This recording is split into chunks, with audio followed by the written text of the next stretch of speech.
میں گفتگو کر رہا تھا تسمیہ کی برکات اور تسمیہ کے ورد کرنے کی وجہ سے اللہ پاک انسان کا تحفظ بھی فرماتے ہیں.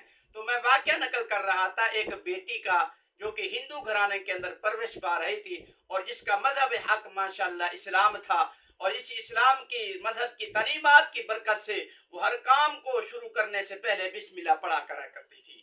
تو اب میرے پیارے جب ان کے مہمان آئے، ان کے مہمان آ جانے کے بعد میرے پیارے اب جو ہے نا انہوں نے اس بیٹی کو طلب کیا. فرمایا بیٹا کل جو ہم نے آپ کو انگوٹھی دی تھی وہ انگوٹھی کہاں گئی ہے؟ تو فرمایا امی جی وہ انگوٹھی میں نے سنبھال کر رکھی ہے. تو فرمایا بیٹا جاؤ لے کر آؤ. تو وہ گئی، بسم اللہ پڑھ کر الماری کا دروازہ کھولا، وہاں سے اس انگوٹھی کو لیا بسم اللہ پڑھ کر، اور بسم اللہ پڑھ کر انگوٹھی جو ہے اپنے ماں باپ کے حوالے کر دی. اب ماں باپ نے وہ انگوٹھی جو ہے نا مہمانوں کو تحفے کے اندر دے دی.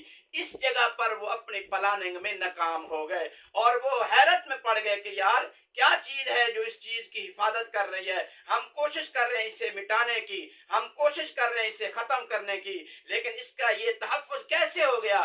وہاں دریا سے یہ جو انگوٹھی ہے کیسے برآمد ہو گئی؟ ان کو تو اس بات کا پتہ نہیں تھا کہ ایک تدبیر انہوں نے کی ہے اور ایک تدبیر میرے اللہ نے کی ہے. اور فرمایا جب دنیا کی اور اللہ کی تدبیر کا آپس میں ٹکراؤ ہوتا ہے واللہ خیر الماکرین، تو وہاں پر اللہ پاک کی جو تدبیر ہوتی ہے وہ غالب ہو کر رہتی ہے میرے پیاروں. تو اب اللہ پاک نے یہاں پر اس بچی کا تحفظ کیا اور اس صورت کے اندر وہ ماشاءاللہ خیر و عافیت کے ساتھ بچ گئی اور ماں باپ کی سزا سے بھی بچ گئی. پھر وقت گزر گیا. کچھ دنوں کے بعد انہوں نے دوبارہ پلاننگ کیا اور پلاننگ یہ کیا کہ ہم کوشش کرتے ہیں اس یہاں پر جو ہے نا قریب کے اندر یا دور کے اندر کسی سپیرے کا انتخاب کرتے ہیں اور اس سپیرے کے ذمہ لگاتے ہیں کہ کوئی ہمیں زہریلا سا زہریلا سانپ جو ہے نا تلاش کر کے لا کر دے دے. تو جب وہ زہریلا سانپ ہمیں لا کر دے گا تو ہم کوشش کریں گے کہ وہ زہریلا سانپ بچی کو یہ کہیں گے کہ ہم تمہارے لیے ہار لائے ہیں.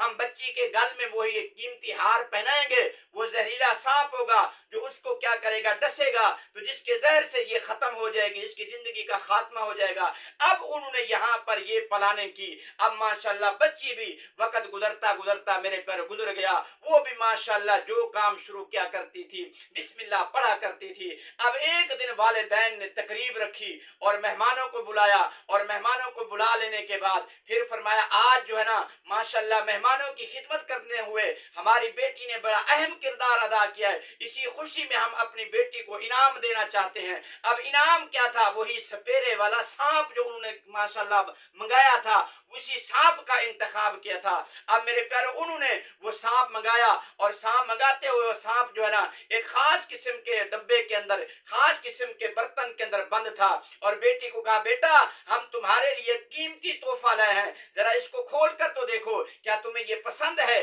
بیٹی نے بسم اللہ پڑھ کر اس برتن کا دروازہ کھولا. میرے پیارو جیسے ہی دروازہ کھولا میرے پیارو، دروازہ کھولنے کے بعد بسم اللہ پڑھ کر ماشاءاللہ وہاں پر ایک خوبصورت قیمتی ہار جو گلوں کے اندر پہنایا جاتا ہے، وہی قیمتی میرے پر موتیوں سے جڑا خوبصورت ہار تھا.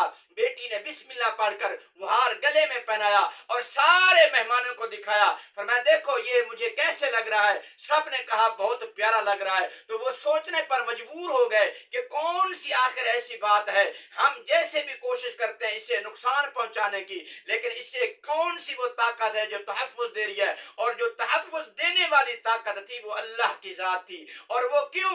اس لیے کہ وہ جو بھی کام کیا کرتی تھی اپنے رب کو یاد کیا کرتے تھی، اپنے رب کا نام لیا کرتی تھی. تو اپنے رب کا نام شروع کرنے کی برکت سے اللہ پاک نے اس کا تحفظ کیا. وہ سانپ اس کے لیے اللہ پاک نے قیمتی ہار بنا دیا جس کو اس نے اپنے گلے میں پہنا، جس کو دیکھ کر سب لوگ متاثر ہو گئے، بالخصوص جو اس کے گھرانے کے افراد تھے. انہوں نے فرمایا بیٹا یہ کیا تم کرتی ہو؟ ہم نے تو بڑی کوشش کی تمہیں نقصان پہنچانے کی، لیکن تمہیں کون سی وہ ذات ہے جو تمہارا تحفظ کر رہی ہے؟ تم کون سا ایسا کام کرتی ہو جس کی وجہ سے تم ہماری سزا سے بچ جاتی ہو؟ تو بیٹی نے کہا اماں جی میں جو بھی کام کرتی ہوں بسم اللہ پڑھ کر کرتی ہوں، اور اسی بسم اللہ کی برکت سے اللہ پاک نے میرا تحفظ کیا ہوا ہے۔ تو ماں باپ اس بات سے متاثر ہوئے اور وہ کہنے کہ بیٹا تیرا جو مذہب ہے وہ سچ مذہب ہے، تیرا جو مذہب ہے حقیقی مذہب ہے، ہم بھی آج کے بعد تیرے مذہب کا کلمہ پڑھتے ہیں اور مسلمانوں کی فہرست میں داخل ہو جاتے ہیں۔ تو اس لیے معزز سامعین جو بھی ماشاءاللہ کام کیا کریں بسم اللہ کا پڑھ کر کیا کریں، اور اپنے بچوں کو بھی یہ تعلیمات دیں۔ اللہ تعالیٰ میرا کہنا سننا قبول اور منظور فرمائے۔ وآخر دعوانا الحمدللہ رب